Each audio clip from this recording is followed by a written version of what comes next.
वो प्रेत आके खुद ही बोल जाता है, खुद ही उसकी माँ के ऊपर आ जाता है और बोलता है बाबा मुझे छोड़ दो, मुझे मत मारो, मुझे मत मारो, बाबा मुझे छोड़ दो, मुझसे गलती हो गई, मुझे ज़बरदस्ती भेजा है इसको तंग करने, इसके परिवार को बर्बाद करने के लिए। नमस्कार दोस्तों, स्वागत है आपका फिर से एक और नई वीडियो के साथ। तो चलिए शुरू करते हैं। दोस्तों, ये कहानी विनोद की नहीं बल्कि ये कहानी आप सबकी है। विनोद की माता की बहुत ज़्यादा तबीयत खराब थी। विनोद कई दिनों से बहुत ज़्यादा परेशान हो रहा था। विनोद की माँ के ऊपर तंत्र क्रिया की गई थी। उनके किसी परिवार वालों ने किसी जलन के कारण विनोद की माँ दिन पर दिन बीमार होती जा रही थी और उसको विनोद अपनी माँ को डॉक्टरों के पास ले लेके भाग रहा था, लेकिन डॉक्टर उसकी माँ को हॉस्पिटल में एडमिट कर लिया करते, दवाइयाँ दे दिया करते और उसको कुछ दिन के बाद फिर वही प्रॉब्लम होने लग जाती। उसकी माँ की तबीयत दिन पर दिन बिगड़ रही थी। अब विनोद के पिताजी बोलते हैं कि बेटा अपनी माँ को किसी सियाने के पास दिखा ले, जो झाड़ फूक वाले होते हैं, या ऐसा विनोद के पिताजी ने विनोद से कहा। तब विनोद अपने पड़ोस के मंदिर में लेके अपनी माँ को जाता है और वहाँ पे पंडित जी से मिलता है, उनको सारी बात बताता है। तो पंडित जी कुछ उनको झाड़ा लगा देते हैं और हनुमान जी का एक धागा उनके चरणों में स्पर्श करा के उनके गले में बांध देते हैं। तब विनोद की माँ को थोड़ा बहुत रिलीफ हो जाता है। उस दिन से उनकी माँ को रिलीफ होने लग जाता है और अब विनोद की माँ को यहाँ पे काफ़ी रिलीफ मिल चुका था। उसकी माँ, विनोद की माँ करीबन 10 दिन तक एकदम ठीक रही थी। ठीक होने के बाद विनोद के ही किसी खानदान के व्यक्ति ने, जो विनोद की माँ के ऊपर तंत्र करवाता था, उसने विनोद की माँ को देखा कि इसकी माँ तो एकदम ठीक हो गई है। फिर विनोद की माँ को तंग करने के लिए वो व्यक्ति फिर दोबारा से उसके जिस तांत्रिक से उसकी माँ के ऊपर जो तंत्र का प्रयोग करता है उसके पास जाता है। अब विनोद को पता ही नहीं था कि विनोद की माँ के ऊपर क्या क्रियाएं हो रही हैं, कौन तांत्रिक है या कोई खानदान का कोई व्यक्ति जो जलन और ईर्ष्या भाव से उनके ऊपर तंत्र करता है, उसको नहीं पता था।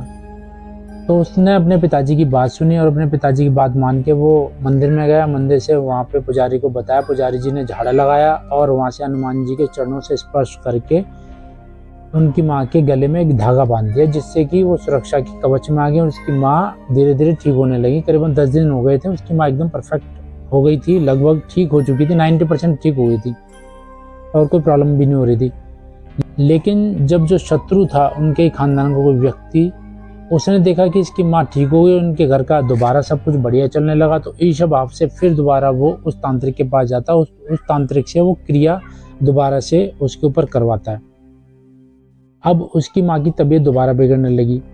फिर वो पंडित जी के पास मंदिर में लेके जाता है। तो पंडित जी कहते हैं कि बेटा देख, इसके ऊपर कोई नकारात्मक ऊर्जा का प्रभाव है, आप एक काम करो, आप हनुमान चालीसा का पाठ रोज किया करो, नित्य किया करो और प्रार्थना किया करो बाबा से, ताकि इसकी समस्या सॉल्व हो जाए। दवाइयों वाला या डॉक्टर वाला इसका कोई इलाज नहीं है, डॉक्टर से और दवाइयों से कोई इलाज नहीं होगा, इसका नकारात्मक ऊर्जा है, मैंने देख लिया है। क्योंकि 10 दिन तक तेरी माँ एकदम ठीक रही और अब फिर दोबारा से वही प्रॉब्लम हो रही है, तो कहीं ना कहीं कोई नकारात्मक ऊर्जा का प्रभाव है। आप रोज घर पे हनुमान चालीसा का पाठ करो और हनुमान जी महाराज के नियमों का पालन करो, जैसे नॉनवेज वगैरह ये सब बंद कर दो, अगर करते भी हो तो घर पे खाते भी हो तो सब कुछ बंद कर दो।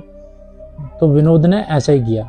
विनोद ने जो घर में उसके पिताजी ड्रिंक व्रिंक करते थे वो सब बंद करवा दी और हनुमान चालीसा का रोज पाठ करने लगा और वो रोज़ प्रार्थना करके हनुमान जी से और यही प्रार्थना करता है कि मेरी माँ ठीक हो जाए, इसके ऊपर कोई नकारात्मक ऊर्जा का प्रभाव है और ये ठीक हो जाए। विनोद की माँ की जो हालत थी उसमें सुधार आ जाता 5-7 दिन के लिए, फिर दोबारा वही प्रॉब्लम हो जाती।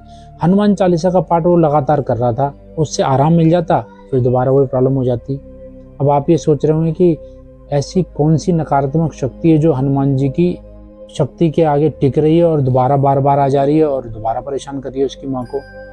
तो कहानी तो कुछ यूं, क्योंकि तांत्रिक अपने संकल्प लेके उसकी माँ के पीछे, उसके परिवार के पीछे पड़ा हुआ था और उनके खानदान का ही कोई व्यक्ति उसके ऊपर तंत्र का प्रयोग कर रहा था, बार बार प्रयोग कर रहा था। वो उधर ठीक हो जाती, इधर से ही तंत्र क्रिया करवा देता और फिर दोबारा से उसको प्रॉब्लम हो जाती, क्योंकि वो अपनी शक्ति को भेज रहा था, शक्ति को भेज रहा था उसको परेशान करने के लिए। इधर जो विनोद था ये भक्ति कर रहा था। हनुमान चालीसा आपको भक्ति देती है और बजरंग बाण आपको शक्ति देता है। बजरंग बाण के पाठ के अंदर कुछ बीज हैं, भगवान श्री राम के नाम की सौगंध भी हनुमान जी को दी गई है, तो उनका हनुमान जी महाराज का उग्र रूप उसमें आता है, यानी गुस्से वाला, मारने वाला।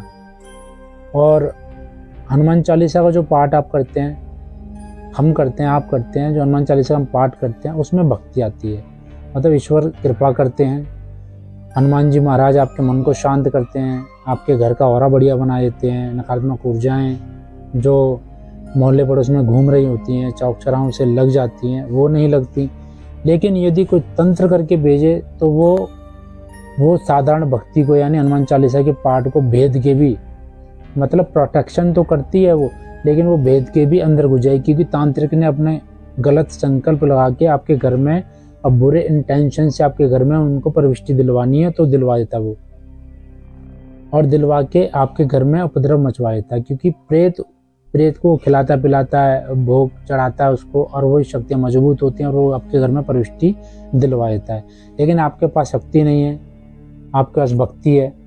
भक्ति और शक्ति का मार्ग दोनों का अलग अलग है। अभी तक तो ये भक्ति कर रहा था, हनुमान चालीसा का पाठ कर रहा था और उसे हनुमान जी महाराज से प्रार्थना कर रहा था, लेकिन उसको समझ में नहीं आ रहा था कि क्या करूं। फिर वो अपनी जो बात है, सारी बात जाके पंडित जी को बताता है। वो मंदिर जाता है, बोलता है पंडित जी मैं हनुमान चालीसा का पाठ भी कर रहा हूँ और लगभग आज 11-12 दिन हो गए हैं। मेरी माँ बीच में ठीक हो जाती है 2-4-5 दिन के लिए, फिर दोबारा से वो परेशान हो जाती है। तो पंडित जी समझ नहीं पाते हैं। तो पंडित जी बोलते हैं कि हनुमान चालीसा का पाठ करता है उससे आराम मिलता है? तो बोलता है हाँ मेरी माँ को आराम मिलता है, लेकिन फिर दोबारा से 2-4 दिन बाद फिर दोबारा प्रॉब्लम हो जाती है। अब यहाँ पे पंडित जी बोलते हैं कि शायद तेरे ऊपर कोई ताकतवर प्रेत यानी भूत ताकतवर है, जिन हो सकता है, या फिर कोई ऐसी भारी शक्ति हो सकती है जो जल्दी से पीछा नहीं छोड़ रही है, तो तेरे को बजरंग बाण का सहारा लेना चाहिए यहाँ पे।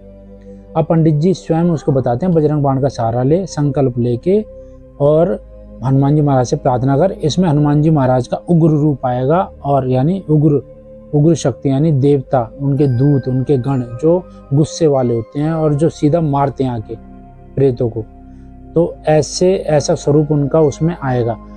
बजरंग बाण का पाठ कर।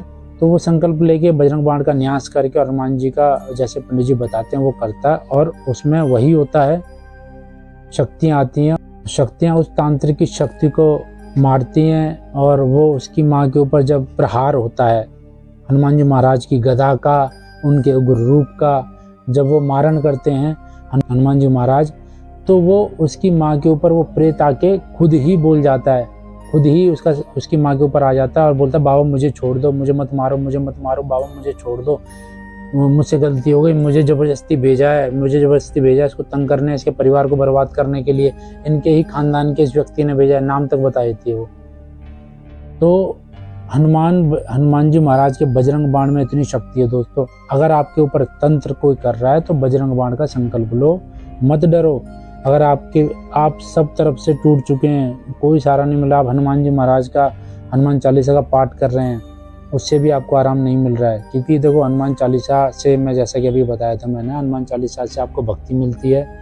और बजरंग बाण से अगर आप संकट में हैं, आपके ऊपर कोई तंत्र कर रहा है, तंत्र का प्रयोग कर रहा है, तो न्यास करके, मतलब कि तो विनियोग करके, बता के, अगर विनियोग करना भी नहीं आता तो दीपक जलाओ, हनुमान जी हाथ में जल लो और संकल्प लो कि प्रभु मैं इतने दिन का कर रहा हूँ, मेरे माँ के ऊपर, मेरे परिवार के सदस्य के ऊपर ये संकट है, प्रभु आप इस संकट से बाहर निकालो। लगातार घंटों तक करो, क्योंकि कुछ नहीं पता ना भाई, कोई पीछे तांत्रिक बैठा हुआ और आपके ऊपर वो क्रियाएं करे जा रहा है, आप हनुमान चालीसा पढ़े जा रहे हो, हनुमान चालीसा से थोड़ा सा रिलीफ मिलता है, उसके बाद फिर दोबारा वही प्रॉब्लम हो जाती है। तो भाई आप सीधा बजरंग बाण का सहारा लो, मत डरो, लड़ो, और भाई संकल्प ले लो कि मेरे को इससे छुटकारा पाना है। भाई देखो लड़ना पड़ेगा इसमें, सीधी सी बात, क्योंकि भाई आपका कोई मारण करने के लिए, आपको परेशान करने के लिए आप पर क्रिया करे जा रहा है, और आप हनुमान चालीसा का पाठ कर रहे हैं, उससे रिलीफ मिल जाता है, फिर दोबारा वही प्रॉब्लम हो जाती है। तो भाई यहाँ पे भक्ति काम नहीं आएगी, यहाँ पे शक्ति काम आएगी। आपको उग्र रूप को, हनुमान जी के उग्र रूप को पुकारना ही पड़ेगा, इनका मारण करने के लिए, इनसे बचने के लिए, और अन्यथा ये आपको परेशान करते रहेंगे। भाई तांत्रिक से बचने का ये उपाय है, अपने घर की सुरक्षा खुद आपने करनी पड़ेगी। आप नहीं करोगे तो भाई वो आपको परेशान करता रहेगा जीवन भर। ऐसे आपको लड़ना पड़ेगा, लड़ोगे तभी आगे बढ़ पाओगे। प्रार्थना करो, लड़ो, भक्ति भी करो, हनुमान चालीसा का पाठ भी करो, लेकिन संकट में आपके ऊपर बार बार समस्या हो जा रही है, फिर बजरंग बाण का पाठ करो। तो दोस्तों आपको समझ में आया होगा कि हनुमान चालीसा करने से भक्ति आती है और बजरंग बाण करने से शक्ति आती है। हनुमान जी का उग्र रूप आता है, उनके दूत आते हैं, उनके गण आते हैं, मारने वाले आते हैं, गुस्से वाले, वो सीधा मारते हैं प्रेतों को आगे। और हनुमान चालीसा में भी मतलब आपके जैसे भाव रहेंगे, भाव से भी देवता आ जाते हैं, ऐसी बात नहीं है। लेकिन हनुमान चालीसा का पाठ करने से आपको भक्ति मिलती है, ना कि शक्ति मिलती है।